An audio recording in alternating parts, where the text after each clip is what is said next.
Yeah, that's right. The crowd goes crazy. How are you? Taylor Swift.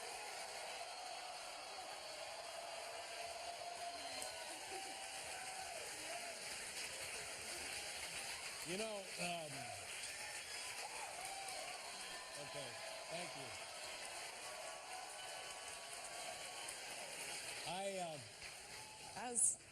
I like but that. I want you to realize some of that's for me. I know.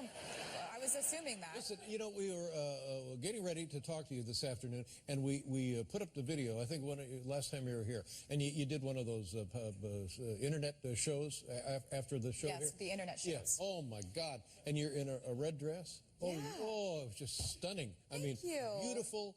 It sounded wonderful, and it was reminiscent of real show business. You know, they had everything you want in performance. Glamour, lovely music, beautiful woman. It was great. Thank you. Wow. It's an amazing compliment. I love the idea of show business. I love, you know, making a big deal out of putting out an album and getting to dress up and the whole thing. It's amazing to be a songwriter and then to get to put on performances. I was just told that the new album has already sold like 600,000 copies or something.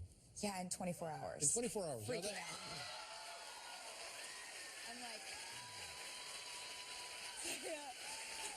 I'm like always about a half step away from crying, like at any point. And it's named 1989, and this is the other thing that why I'm about to cry. It's named 1989 because you were born in 1989. Yeah. Born in 1989. Yeah. I have ties I knew older than you. Do this. I knew you were going to make the tie joke. Yeah, yep. You got to. Well, I mean, things are great, aren't they? And you're in New York City, and you're like the official Welcome to New York kid. What do you do for New York? Is that, you get money for that, aren't you? No, I don't get any money for it, but I have a song called Welcome to New York, and I recently moved to New York, and so the city named me the Welcome Ambassador for Tourism, which I thought was really nice of them. Now, when you moved from where did you move? I moved from Nashville to New York. Nashville to New York, and you originally are from Pennsylvania? Yeah. Yeah. Just kind of... Yeah. How long did you live in Nashville? I lived in Nashville for 10 years. Nice town? Yeah, it's amazing. Great music? Great musicians? Yeah, absolutely. It's incredible. And now here you are in New York City, and you got a house, an apartment, where you stay in the Y. What are you doing? I have an apartment in Tribeca. Yeah? Yeah. Very nice. I'm really excited about it. Big place? Yeah, it's nice. It's good. Yeah. It's really good. Yeah. It's kind of like one of those where you wake up and you're like, I live here, huh? Yeah. How long have you been in the place? I've been like obsessing over moving to New York for a year, but I didn't find the perfect place till like winter last year. And so I've been there ever since, and I had the most amazing summer here, and just all my friends are here now. Now, two things on that. First of all, let's don't give people the wrong impression. There is no perfect place to live in New York City. Just get that right out of your heads. That ain't going to happen. Now, the other thing is, the first couple of days you wake up and, oh my God, here I am. I'm living in New York City. That's a nice feeling, isn't it? It's an amazing feeling. And the thing is, like, as soon as I moved there, when I love something, I'm very, very vocal about it. Oh, me too. Yeah, so everywhere I would go. Did you hear me talking about M&Ms? Exactly right. So you're really a cheerleader for New York now? Yeah, anytime I talk to anyone or anytime I do an interview, it's just like, you don't understand. You have to go there now. You have to go to New York. Just drop what you're doing. You have to go there. It's amazing. It's the greatest place ever. And I think the city, like, I guess, picked up on that. And they're like, she's the most enthusiastic, obnoxious person to ever love New York. She loves it with like 18 exclamation points afterward, underlined. But it's nice. You know, it's really nice. You know, New York City is flattered by your presence and your enthusiasm for the city itself. That's good. I thank New York City for that. Now, do you still, I remember I tried to encourage you to write a snarky song about our relationship, but you... I don't remember hearing that. Do you still do that sort of thing? I would never write a snarky song about our relationship. You're like my favorite person to talk to. Oh, God bless her, I swear. ladies and gentlemen.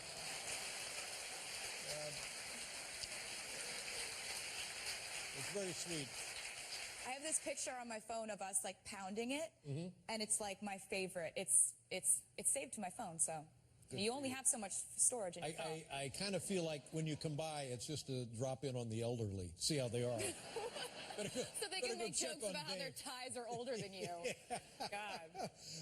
But you don't do that anymore because it always ended up working the wrong way, didn't it?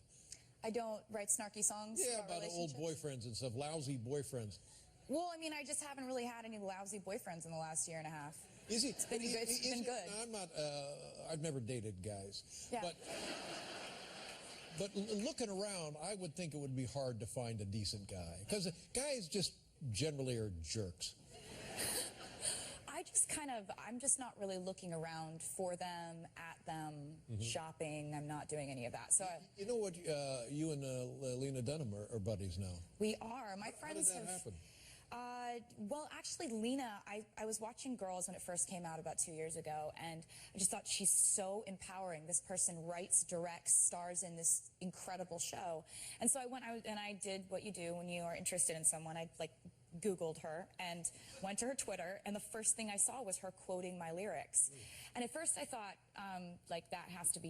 she has to be doing that ironically. Like, she's clearly making fun of me because I have this big loser complex from school. Oh, really?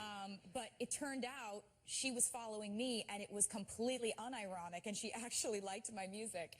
And she direct messaged me, and she said, we need to be best friends. I feel like you've been my best friend in my head for months and almost years now, so I need to see you in person, and then I will lavish you with compliments in person. Whoa.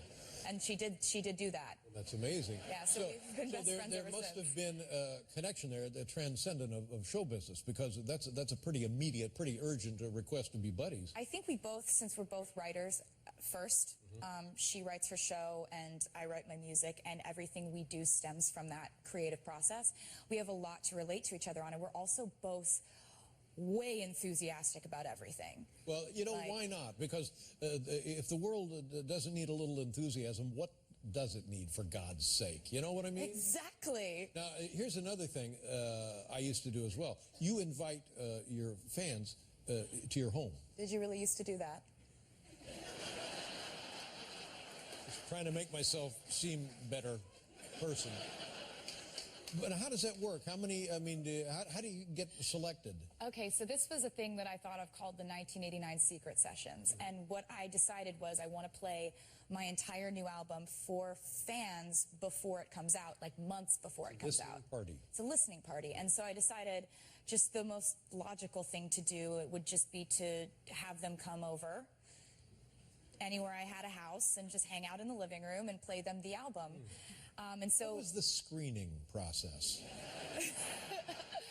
It was how did one qualify to come sit in your living room? Well, it was like 89 people in each house that I have. So that was LA, New York, Rhode Island, Nashville, and then in my hotel room in London.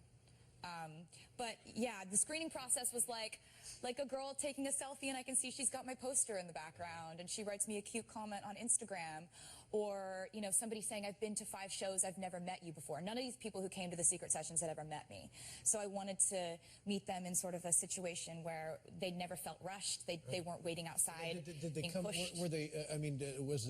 Were their parents there? Was there security there? If they were under 18, then they could bring their parents. They could bring their parents, which was hilarious. Yeah, and this sounds great, but how do you get them out of there? We would spend it was like dinner, and then I'd play them the album, and I'd tell them stories. You fixed them dinner? You have to feed people at a party that's going to last 5 hours. Oh my God! But the coolest thing. You are Mother Teresa.